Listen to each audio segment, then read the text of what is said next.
Hi, this is David. Today we're gonna do some fun stuff on my DS1815 Synology desk station.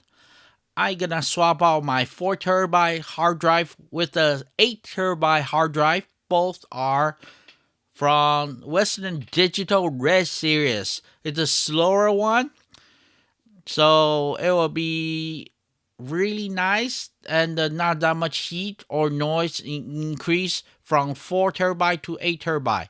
To start this one here, I gonna take out my 4 TB hard drive from my drive letter 2 or two second one from the system, and as you can see, they already give a warning on my system, and in few seconds the system health will pop out with the attention needed.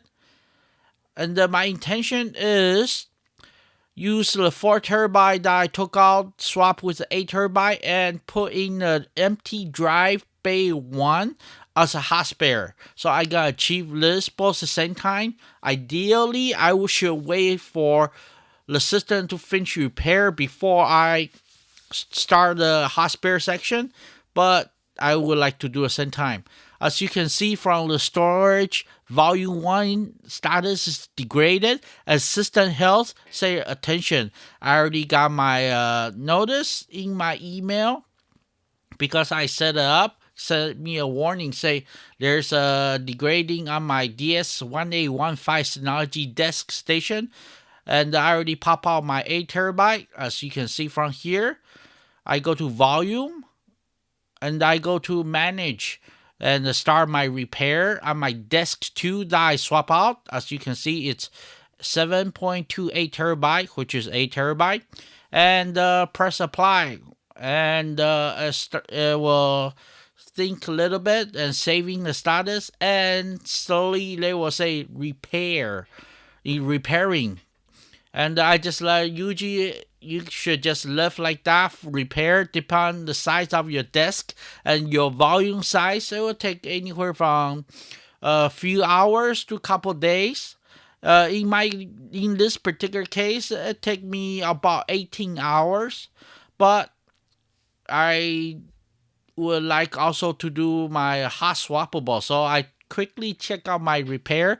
It's checking parity consistency, so very slowly, and we'll check the service status. It will take a few days to finish this, but I would like to start my hard drive with a hot swappable. So I pop in my the 4 TB. I just took out my bay 2 that I swapped with and push that one into my drive bay 1, which was empty. I used it for something else before. Now it's I took that particular volume out, and now it's empty. And as you can see from here, it's volume 1. They say it's not available because it takes few seconds. Even though I just push the hard drive into my drive bay, it still takes few seconds for system to recognize. And usually take about 10-15 seconds to do that. And usually you still need to configure the hard drive as enable to make into a hard spare drive.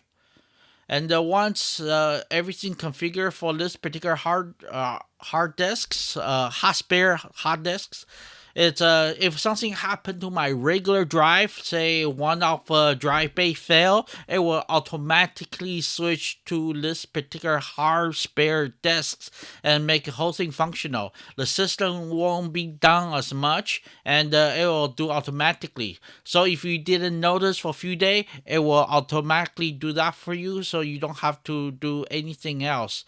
As you can see, the volume 1, it's I configure as volume 1 required, and available disk will show up once it's started. And as you can see, the disk one is say it's not initialized because I just put in there, even though I have data on it, but it'll count as not initialized. And as a hot spare, I already configure as volume 1 because that's the only volume I have for the RAID type. The other one I have is just for one disk. I click on the available disks, then apply this one into a DS1815, and there you go. There's not that much stuff to do on this. It will automatically set up a system. They say available hard disk. So if something go wrong, it will automatically switch to 4 terabyte. So it's a wonderful system and really nice to have your safety RAID.